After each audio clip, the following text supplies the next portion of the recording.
On this International Day of Zero Tolerance for Female Genital Mutilation, under the theme of Partnership with Men and Boys to Transform Social and Gender Norms to end FGM, we highlight about the men and boys we're working with to create safe spaces to enable girls to reach their full potential.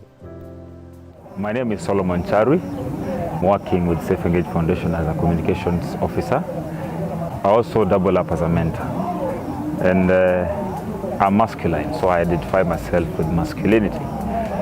But the problem with our society is that sometimes we don't know how to channel this masculinity into positive use. As a society, we really look up to men.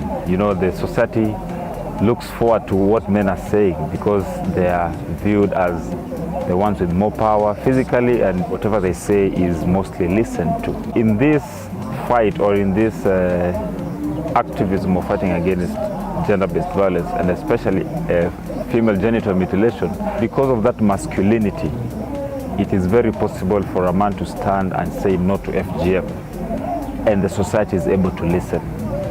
And what drives me to say this is because the people that are undergoing this barbaric act are our sisters, they are our mothers, they are our friends. So if we take that position as men and use our voice, change it to be positive masculinity, rather than using our power as men to harass women, to subject them to things that are against human rights, we can change this.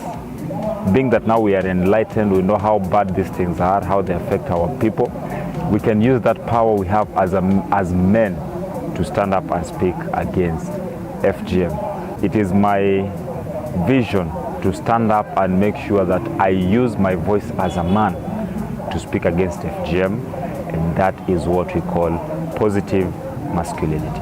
My name is Manga Simon Robigimonge. I'm a medical laboratory technician by profession and a human rights activist by passion, currently working as a community mobilizer and a sexual reproductive human rights provider in Safe Engage Foundation. Being a firstborn born in Korea community where patriarchal and their culture is so enticed, I was in a forefront to ensure that girls are undergoing FGM.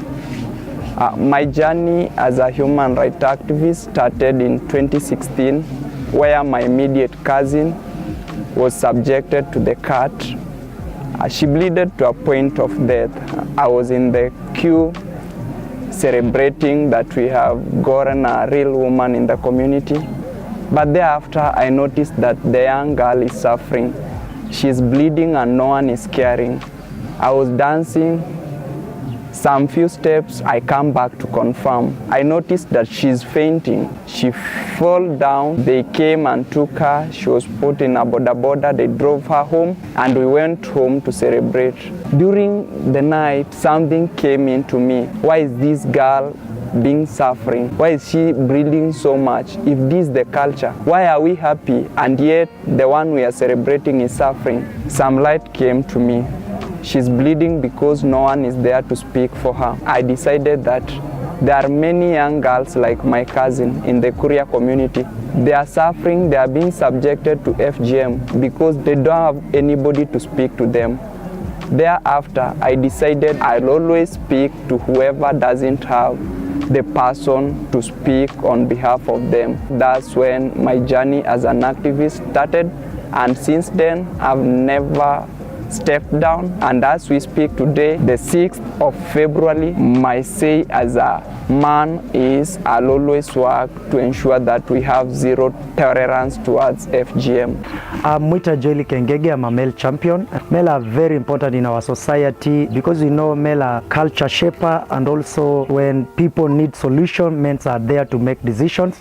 We believe that men are the one who giving direction. This direction are coming from me, myself, and I've decided me and my family, we want to make a change, and this change is by ending the FGM. FGM is a thing that we want to just end it once and for all because it starts with me as a head of the family.